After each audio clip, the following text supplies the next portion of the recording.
June 11th, 2021. The price of wheat flour in Lahore increased by exactly 8 rupees per kilogram. To a casual observer, this was just a local market fluctuation. Maybe a supply truck broke down on a motorway, or perhaps demand spiked unexpectedly. But within 72 hours, that exact same price increase rippled across Multan, Faisalabad, and Sialkot, cities that are hundreds of kilometers apart with no direct government policy linking them in that moment. This wasn't a coincidence. This was mathematics in motion. What you're looking right now isn't a transport network, it is not a fiber optic grid. It is Pakistan's economic nervous system. And until today, it has been largely invisible to policymakers. I'm Ali. Along with Abdullah and Haroon, we have spent the last semester doing something that hasn't been done before in this context. We mapped every major city in Pakistan as a node in discrete mathematical structure, connected not by roads, but with the synchronization of their price behaviors. We didn't just want to know that inflation was happening, we wanted to map the topology of how it travels. What we discovered challenges the conventional wisdom of Pakistani economics. In Pakistan, everyone believes Karachi controls the economy because it has the GDP. But our mathematics proves that hidden players like Sargodha control the flow in critical sectors. Everyone assumes Lahore sets the trend because of its population, but our graph theory reveals that Multan is the true broadcast tower for agricultural prices, for example. And perhaps most disturbingly, a model shows that during the periods of hyperinflation, the country's economic diversity collapses, crystallizing into a single synchronized state of crisis. This is a story of how we used discrete maths to decode the hidden structure of our economy. Let me explain the problem we inherited. We started with the Consumer Price Index data from the Pakistan Bureau of Statistics. It tracks 51 products across 17 cities. We used data of 26 months starting from March 2023. This gives us over 22,000 data points. Now, a statistician would look at this and calculate an average, a scalar value like 24% inflation. But a scalar is a one-dimensional simplification of a multi-dimensional reality. It tells you the magnitude of the pain, but not the structure of the wound. We asked a different question. If the prices of tomatoes rise in Karachi, does that mathematically constrain what happens in Quetta? Can we model the economy as a formal relation between cities? This matters because real-world policy relies on these assumptions. In 2022, the government imposed a nationwide subsidy on flour, assuming that if you pour money into the system, it will flow like water to every city equally. But look at the graph on the screen. This is the actual connectivity of our economy. You will notice that Quetta, despite being a provincial capital, has almost zero connecting edges connecting it to the food network of Punjab. This means the subsidy failed in Balochistan not because of corruption, but because of topology. Quetta is in a different connected component. It is an economic island. Our model reveals these invisible barriers that policy cannot see, but mathematics can prove. So to solve this, we had to build a rigorous mathematical foundation using set theory. We defined our universe of discourse as a Cartesian product of these three fundamental sets. The sets of cities, the set of products, the set of time periods. Every single economic transaction in Pakistan is simply an ordered tuple within this universe.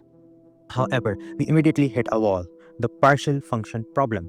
Real-world data is messy. Quetta doesn't report chicken prices every month. Sialkot might miss an entry for LPG. In discrete maths, our pricing function was partial. It didn't map every element of the domain to a value, resulting in undefined values.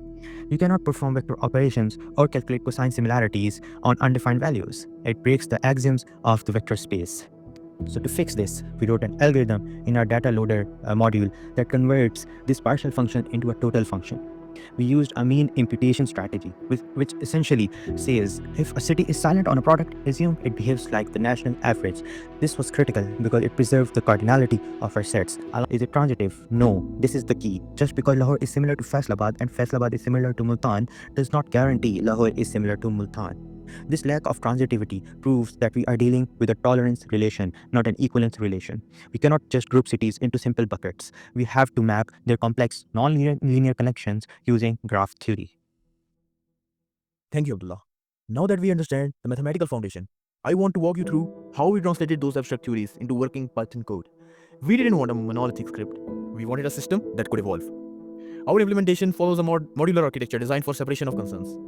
The file is dataloader.py. This is our data layer. It handles the raw Excel files, cleans the data, and crucially implements the set theory logic Abdullah mentioned, converting partial data into complete sets through imputation. The graphlogic.py, this is a mathematical engine. It calculates similarity metrics, builds the graph relations, and computes centrality. The visualizer.py, this is the view layer. It takes the mathematical objects and renders them into the interactive charts you see on the dashboard. This structure allows us to swap out components easily.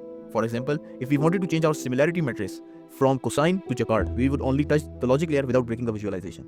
It's clean, robust, and scalable.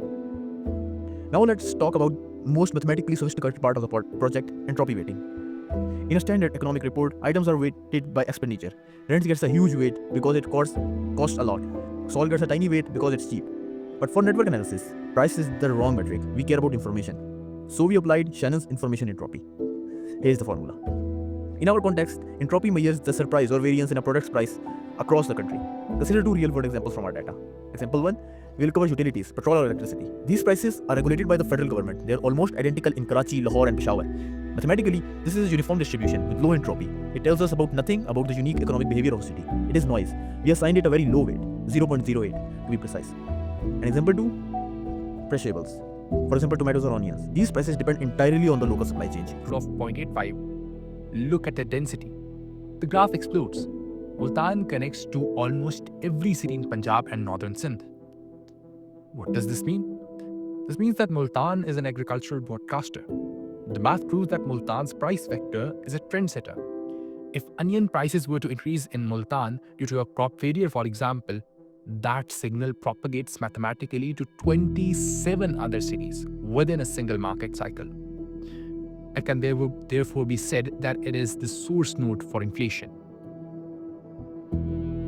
Next, let us now look at convex hull visualizations. This wraps components into polygons, showing us clusters of the economy. As you can see, at a high similarity threshold, the country splits into two distinct hulls. The northern-south corridor connecting, for example, it is also leading the rankings with Karachi. Why? Because, Karachi and Peshawar are the nodes of the national grid and gas pipelines. They're the primary consumers.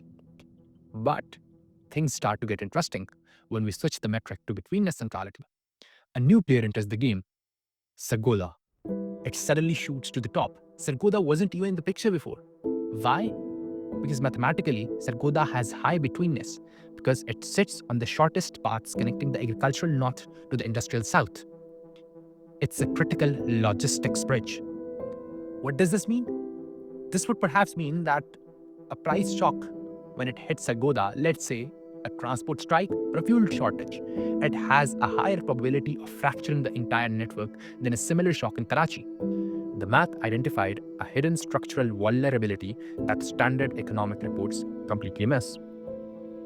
So, what is the verdict? We started this project to map the economy, but we ended up uncovering its architecture. We used sets to prove that data gaps are not just errors, they are signals of isolation. We used relations to prove that proximity isn't about kilometers, it's about correlation. We used graph theories to identify hidden influencers like Sargodha and Multan, and we used logic to prove that inflation eliminates economic diversity. If there's one thing that we want policymakers to take away, it is this. Pakistan is not one economy. It is a collection of mathematically distinct clusters. You cannot fix a disconnected graph with a single variable. You need zone-specific policies that respects the topology of the network. This itself is a proof that discrete structures provides the most accurate lens for understanding the complexities of real world. Thank you.